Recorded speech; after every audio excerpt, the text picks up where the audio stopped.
ফুচকা, মরিচের juice.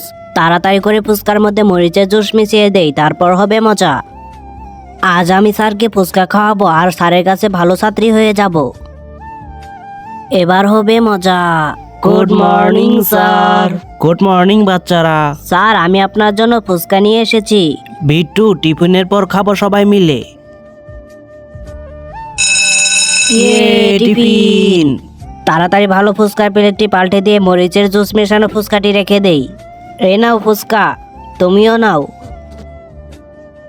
Sir, এই নিন আপনারটা। থ্যাংক ইউ বুবলি, তুমি অনেক ভালো ছাত্রী। বন্ধুরা, স্যার ফুচকা খাওয়ার পর এমন একটি কাণ্ড হলো যা দেখলে তো তুমিও হাসবে। তো চলো সেটি দেখার আগে তোমাদেরকে একটি ম্যাজিক শিখিয়ে দেই। প্রথমে ভিডিওতে লাইক করবে, তারপর চ্যানেলটাকে সাবস্ক্রাইব করবে, তারপর রিমিক্সে গিয়ে ইউজ দিস সাউন্ডে ক্লিক করো আর দেখো ম্যাজিক। তো দেরি না করে তুমিও করে ফেলো। বুবলি, এটা কি খাওয়ালে? স্যার, বুবলি পুরীর মধ্যে মরিচের জুস মিশিয়ে দিয়েছে। কি বুবলি?